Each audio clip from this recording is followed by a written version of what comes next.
Today we continue to listen Silavanta Sutta according to the answers given by the Venerable Sariputta. In this sutta, we should practice vipassana meditation to see the five aggregates of clinging as impermanent, as suffering, as a disease, as non-self, etc. And five aggregates must be regarded as parato, alien or outside, not belonging to us, as something we cannot control. These alien aspects belong to anatta, so we have to go to anatta nature of things. The teaching of anatta is the most distinctive features of the Buddha teaching. In order to understand anatta, first we need to understand atta, which in the time of the Buddha was seen as different things. Atta was seen as a master, Atta was seen as one who lives somewhere permanently, Atta was seen as an active person, and as one who fully experienced both joy and suffering. According to these views, there is also something called an atta residing in one's body, and this atta is a master. It is master of itself and it is master of the body.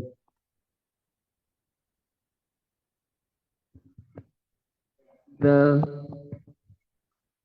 who think that they are master of themselves,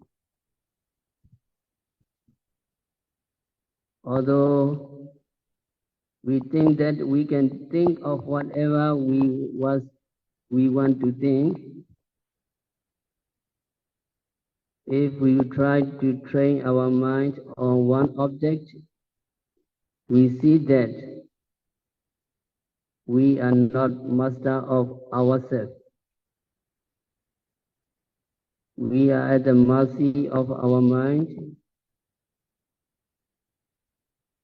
And so the sense of anatta manifests itself to us when we try to practice meditation. Then we know with certainty that we are not master of ourselves. Actually, there is nothing that is master of the body. There are people who think that there is something called an atta living in the body. Atta enters our body at the moment of conception or moment of rebirth, and it lives in the body for the entire life. When we die, it will leave our body and enter a new body. It will go on like that and never die, although the physical body will die. It is one belief in atta that many people had during the time of the Buddha. So some people think that some people think that there is atta living in their body. Are you really free from this notion? Some Buddhists even say something like this. They say that there is soul or there is atta, and that when we die, atta will leave out of one's mouth or nose. So even Buddhists still have this belief. It is known as a belief in atta, as something abiding in us permanently. Permanently here means it will change from one body to another, and it goes on without becoming impermanent. It is permanent and goes on from one life to another, one body to another. Only the physical body deteriorates and dies. This belief is compared to wearing new clothes. When clothes get old and dirty, a person leaves them and gets new clothes.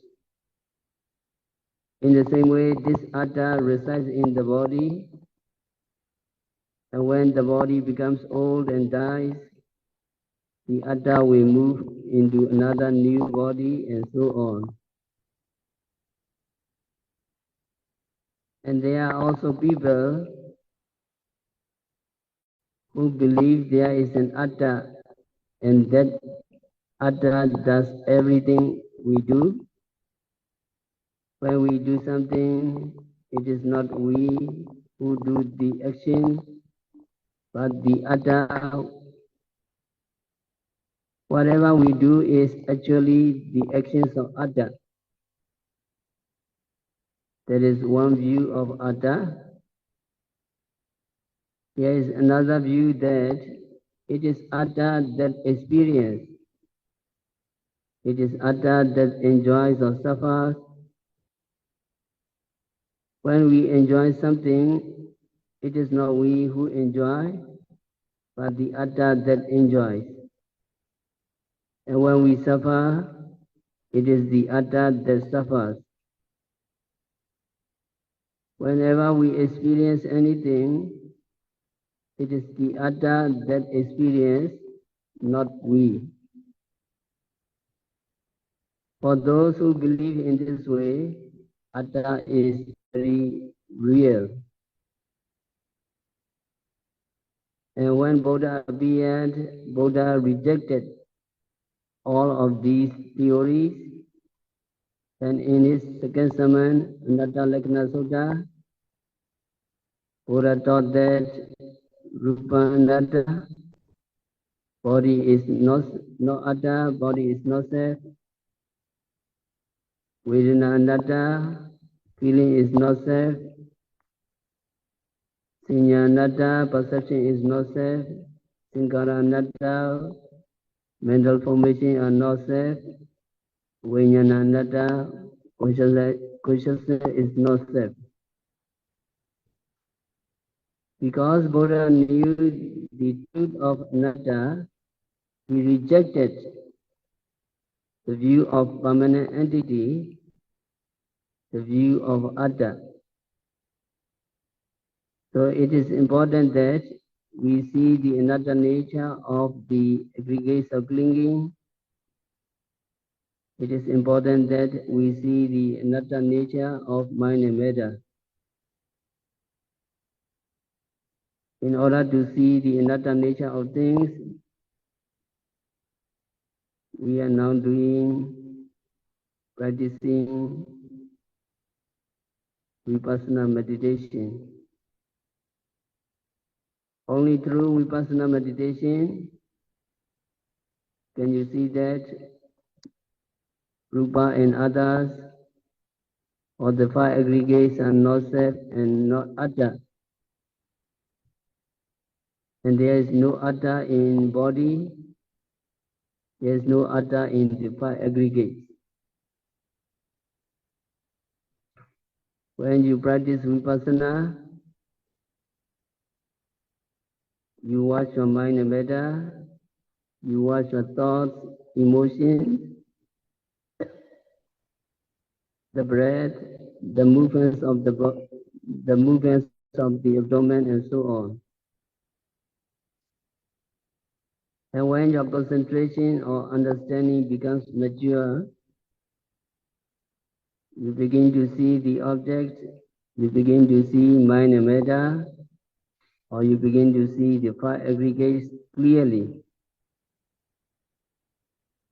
When you begin to see clearly, you will know what they are, and then you will see them rise and fall.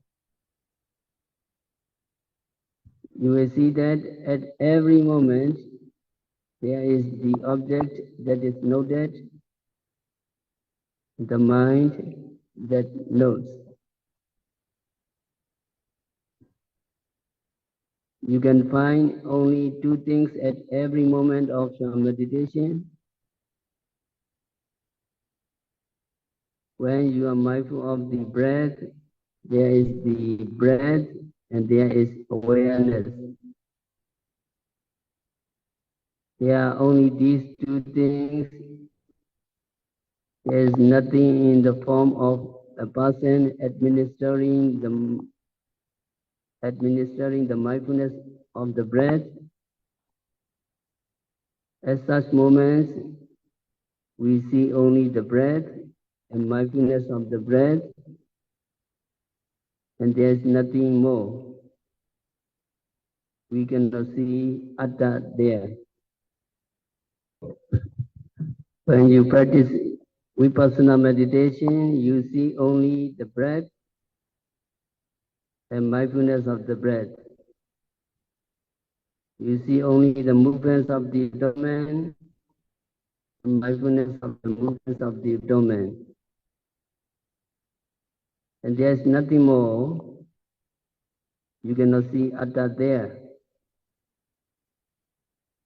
Only when you see through your practice of vipassana meditation that there is no atta, there is no permanent entity involved in seeing, hearing, smelling, tasting, touching, and knowing. Do you see the true nature of non-self nature correctly? Another nature can be seen only through the practice of vipassana. When you practice meditation, you will come to see that there is no master. There is no such thing as a permanent abider. There is no such thing as a doer. There is no such thing as an experiencer. So there is only the experience, there is only the doing, there is no doer, there is no experiencer. When you practice, you will clearly understand. At every moment of any experience, you can see for yourself that no person, no individual, no other, no self is involved. But just the doing action or just the experiencing the action. So through your vipassana, you come to see the anatta nature of things. It is one kind of anatta nature, and there is another kind of anatta nature,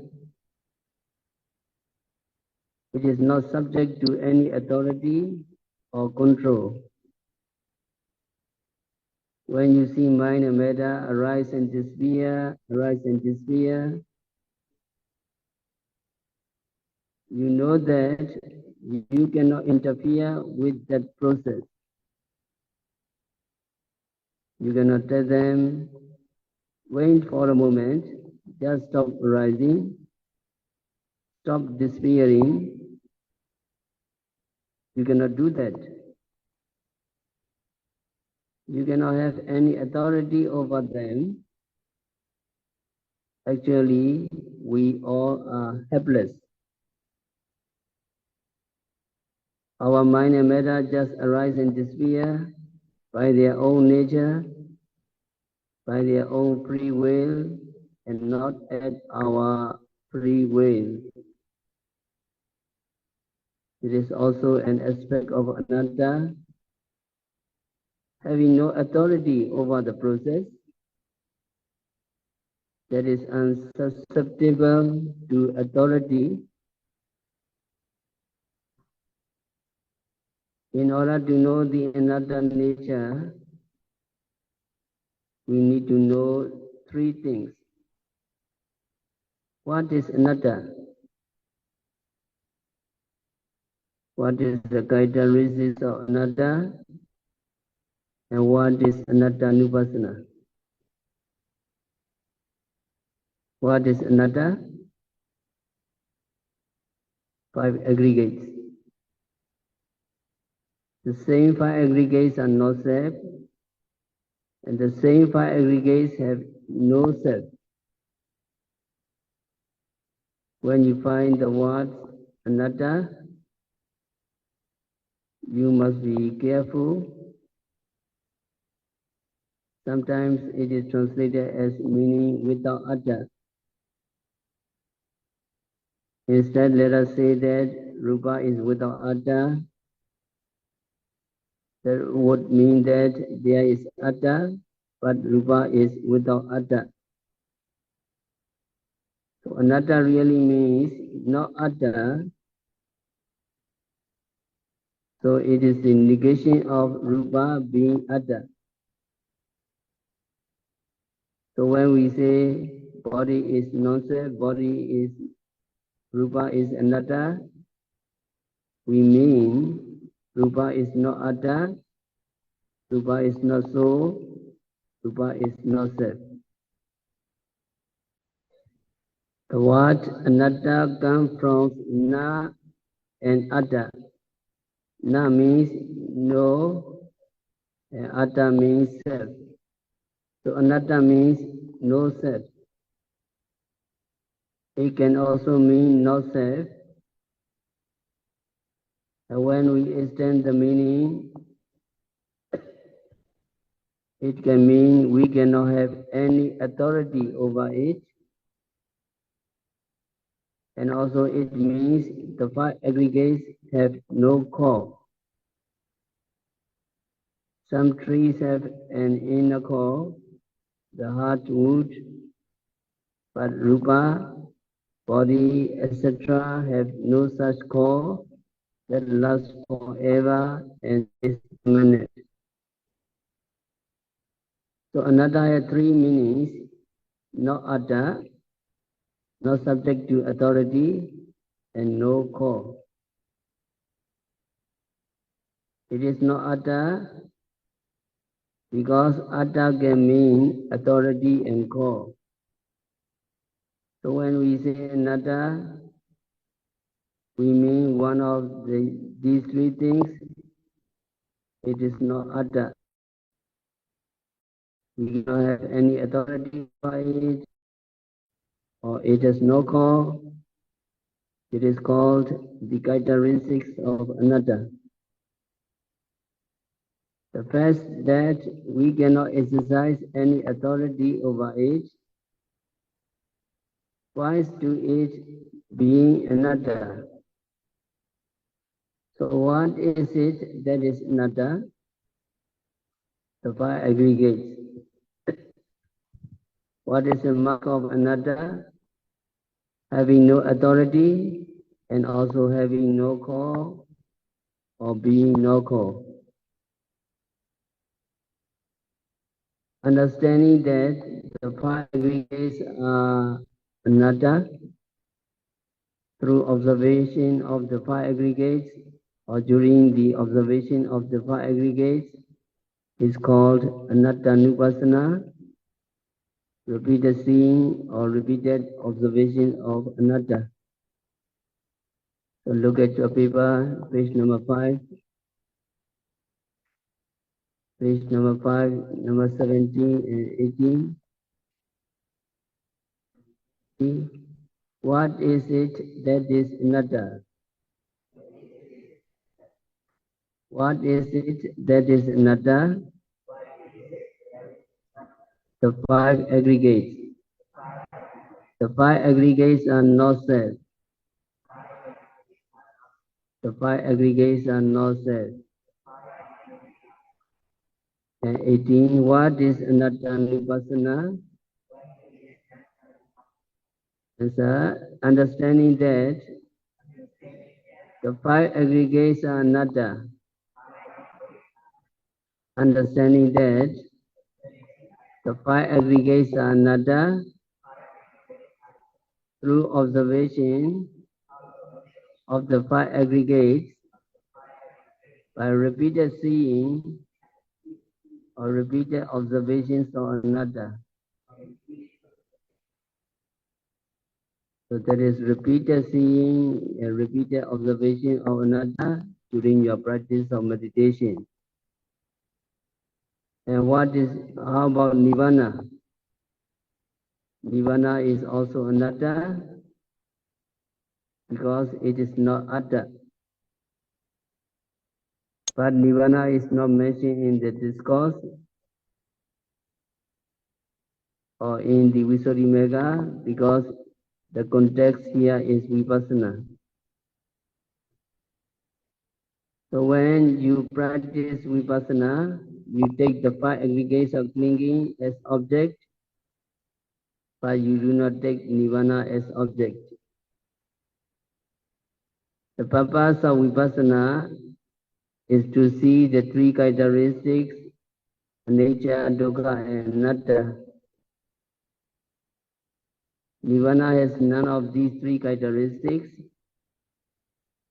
So however much you watch nirvana, even if you could, you will never see impermanence of nirvana or suffering of nirvana.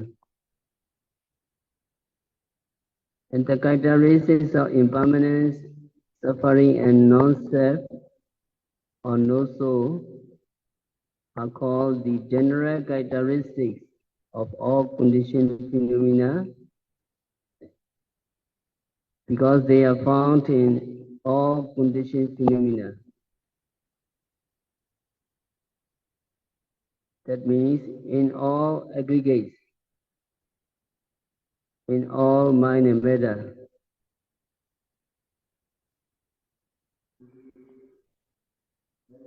That characteristics, because without seeing them, you cannot progress in your practice of vipassana meditation, and you cannot reach the stage of enlightenment. In order to see these three characteristics, there is no other way but the practice of vipassana or practice of satipatthana meditation. Because of this, you come to the center and you practice diligently. Now you have learned the basis of anicca, dukkha, anatta, impermanence, suffering, and non-self. But actually, seeing these three characteristics, anicca, dukkha, anatta, is not so easy.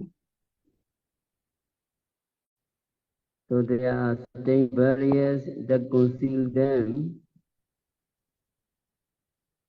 And the Visuddhimagga identifies the barriers concealing them and explain how that concealment can be broken. According to the Visuddhimagga, the nature impermanence is concealed by continuity. The notion of continuity exists because people do not give attention to rise and fall. So there are two factors here: continuity and failure to see the rise and fall of the aggregates, failure to see the rise and fall of the minor matter. What is continuity? What is sanctity? Actually, there is no continuity. It does not exist. It is only the notion that things are continuous. And this notion conceals the characteristics of impermanence. So you need to practice continuously to see the anatta, to see the impermanent nature. So look at the page number 5, number 19. Can you follow me? Impermanence is concealed by continuity. Impermanence is concealed by continuity. The notion of continuity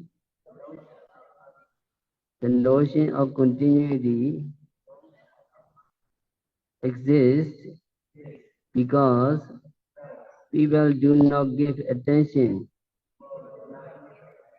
to rise and fall. Because people do not give attention to rise and fall. So to see the nature of impermanence, you need to practice continuously and precisely so that you can see that there is no continuity, and also you can capture the rise and fall of the phenomena. And you can see the impermanent nature of minor matter or the 5 aggregates of clinging. There is no continuity. Continuity that does not exist. It is only the notion that things are continuous. And this notion conceals the characteristics of impermanence. Let us take some example. When you see something like a rope or a line in the distance, you think that it is a solid line, it is a solid object. But on getting closer to that line, you see that it is not a continuous thing. Actually, it is an army of termites, one termite following the other. On seeing that they are termites, you lose the notion that it is a continuous line. Which is correct? Which is the fact? The continuous object or just the termites? You see a line of termites at a distance, but the fact is that there is not a line. What is true is the termites, but not the line. Yet you think that it is a line of termites. Why do you think that it is a line, a continuous thing? Why do you not see it as something made of segments or individual small things? It is because you do not see the individual things. You cannot see them arising and disappearing. Suppose there is the beginnings of one termite, and its end is followed by the beginning of another termite, and then second termite's end is followed by the beginning of another termite, and the end of that termite is followed by the beginning of another termite, and so on. Between the termites, there are gaps. They are not connected as a solid whole, but from a distance, these gaps or breaks between the termites cannot be seen. You think you have seen a continuous line of them. However, there really is no such thing as a line of termites. They are just termites following one after another. So when you cannot see minor matter or parts of minor matter as separate from one another and arising and disappearing,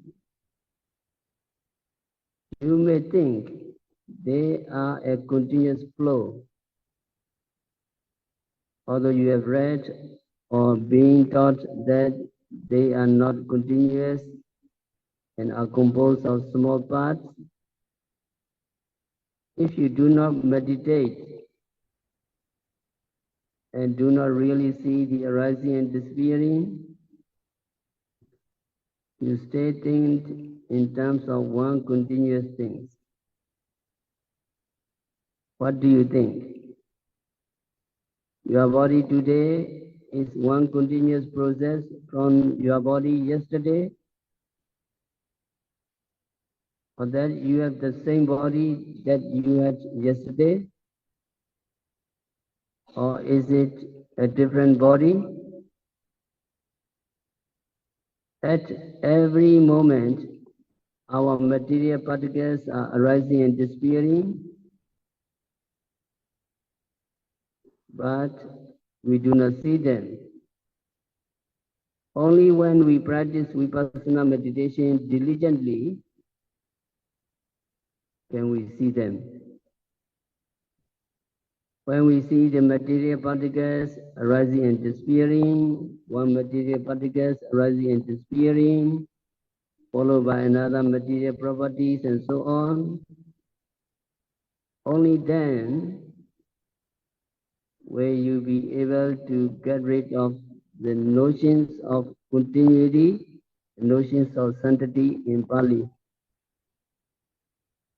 Then you will realize that there is no continuous phenomenon going on, but actually small parts arising and disappearing one after another.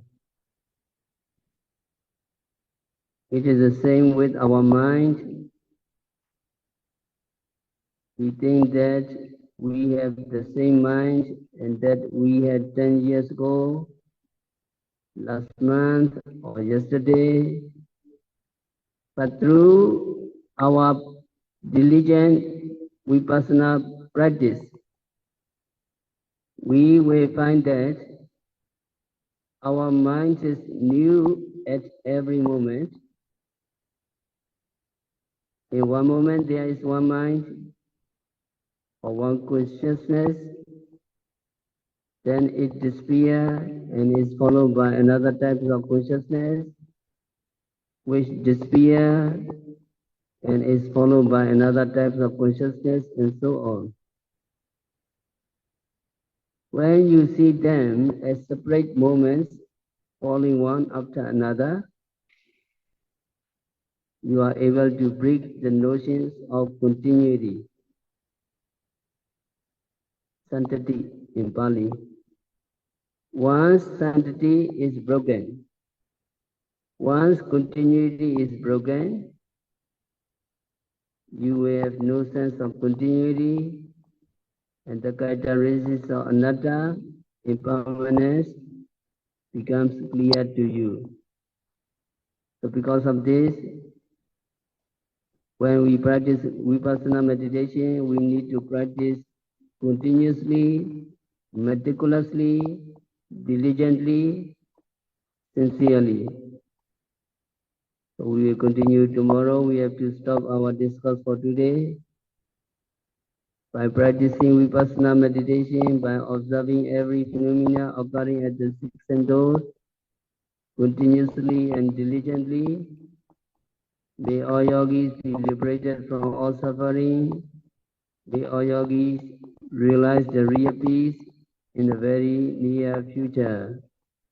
Sadhu, sadhu, sadhu.